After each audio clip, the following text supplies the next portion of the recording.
3 different modulus function मैंने लिखे हुए हैं, सबसे बेसिक मॉडुलस फंक्शन और 2 और मॉडुलस फंक्शन लिखे हुए हैं। ठीक है, देखिए आपको पता है मॉडुलस फंक्शन में आप कुछ भी रखिए, कैसी वैल्यू रखिए, आपको रिजल्ट में पॉजिटिव वैल्यू मिलती है। ठीक है, इसका बिहेवियर होता है।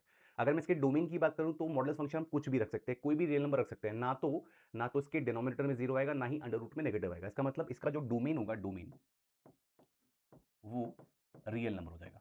और जैसा कि मैंने कहा कि ये हमेशा आउटपुट में पॉजिटिव नंबर देता है, मिनिमम 0 देगा, मतलब मिनिमम 0 दे सकता है, और सारे पॉजिटिव नंबर देगा। इसका मतलब इसकी जो रेंज होगी, रेंज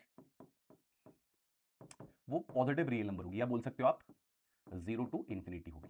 ठीक है, इसकी रेंज है ये, इसकी नहीं, किसी भी मॉडुलस फंक्शन की रेंज है, हमेशा डोमेन और रेंज यही रहेगा किसी भी मॉडुलस फंक्शन का। अब बात करते हैं इसके ग्राफ की, है ना, मॉडुलस फंक्शन के ग्राफ की। तो मॉडुलस फंक्शन के ग्राफ को समझने के लिए हमें समझना पड़ेगा टर्निंग पॉइंट को। टर्निंग पॉइंट क्या होता है? देखिए, मॉडुलस फंक्शन का टर्निंग पॉइंट होता है जिसके लेफ्ट में ये नेगेटिव बिहेव करता है, राइट में पॉजिटिव बिहेव करता है। अब वो निकलेगा कैसे टर्निंग पॉइंट? जो भी मॉड के अंदर की चीजें उसको 0 के बराबर दीजिए, टर्निंग पॉइंट निकल आएगा। इसके मॉड के अंदर क्या है? x-2, तो मैंने x-2 को 0 के बराबर रखा, तो क्या मिला? x इज इक्वल टू 2, तो उसका टर्निंग पॉइंट क्या है? 2 है। वैसे अगर मैं इस मॉडुलस फंक्शन के टर्निंग पॉइंट की बात करूं तो इसके मॉड के अंदर क्या x+2, उसको 0 के बराबर रखा, कितना मिला? -2, तो उसका टर्निंग पॉइंट -2 है। और वैसे अगर मैं इसकी बात करूं तो यहाँ पे मॉड के अंदर केवल x है, अगर मैं इसको 0 के बराबर रखूं तो 0 ही मिलेगा। तो इसका टर्निंग पॉइंट 0 है, इसका 2 है, इसका -2 है। अब करना क्या होता है? केवल आपको किसी भी मॉडुलस फंक्शन के टर्निंग पॉइंट पे v बनाना होता है, उसका ग्राफ बन जाता है। जैसे अगर मैं बात करूं, इसका टर्निंग पॉइंट क्या है? 2, तो 2 पे जाइए और v बना दीजिए। ठीक, ये 1, ये 2, यहां से एक v बना दीजिए। ये इस मॉडुलस फंक्शन ग्राफ बन गया। अगर मैं इस फंक्शन की बात करूं, इस फंक्शन के ग्राफ की बात करूं, तो क्या है टर्निंग पॉइंट? -2, तो -2 पे जाइए, -1, -2, यहां से v बना दीजिए। ये इसका ग्राफ बन गया।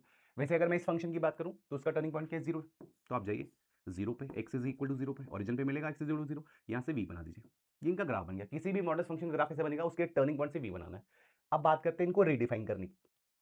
इसको रीडिफाइन कैसे करते हैं किसी मॉडुलस फंक्शन को? देखिए, अपने टर्निंग पॉइंट के लेफ्ट में नेगेटिव बिहेव करेगा अपना ही, और राइट में पॉजिटिव बिहेव करेगा। ये टर्निंग पॉइंट देखिए, इसका टर्निंग पॉइंट क्या है? 2, तो जब x लेस देन 2 होगा, यानी कि अपने टर्निंग पॉइंट के लेफ्ट की बात कर रहे हैं, तो ये अपना नेगेटिव बिहेव करेगा, यानी बिहेव करेगा -(x-2). ठीक है, और जब मैं इसके राइट की बात करूंगा, यानी कि टर्निंग पॉइंट के राइट की, तो ये अपना पॉजिटिव बिहेव, मतलब जैसा है वैसा बिहेव करेगा। तो इसको रीडिफाइन ऐसे कर सकते हैं, ऐसे ही लिखा जा सकता है। वैसे ही इसको लिख सकते हैं, इसका टर्निंग पॉइंट क्या है? -2, तो -2 के लेफ्ट में कैसा बिहेव करेगा? When x is less than -2, तो ये अपना ही नेगेटिव बिहेव करेगा, यानी -(x+2), और जब राइट में होगा तो जैसा है वैसा बिहेव करेगा, नहीं बहुत पॉजिटिव बिहेव करेगा। यानी इसको आप ऐसे डिफाइन कर सकते हैं। तो हर मॉडुलस फंक्शन को आप ऐसे ही डिफाइन कर सकते हैं। इसका टर्निंग पॉइंट क्या है? 0, तो जब x लेस देन 0 होगा तो ये अपना नेगेटिव बिहेव करेगा, माइनस बिहेव करेगा, और जब ग्रेटर देन और इक्वल टू 0 यानी कि टर्निंग पॉइंट की राइट की बात करेंगे तो पॉजिटिव बिहेव करेगा। तो आप ऐसे इसको रिडिफाइन कर सकते हैं।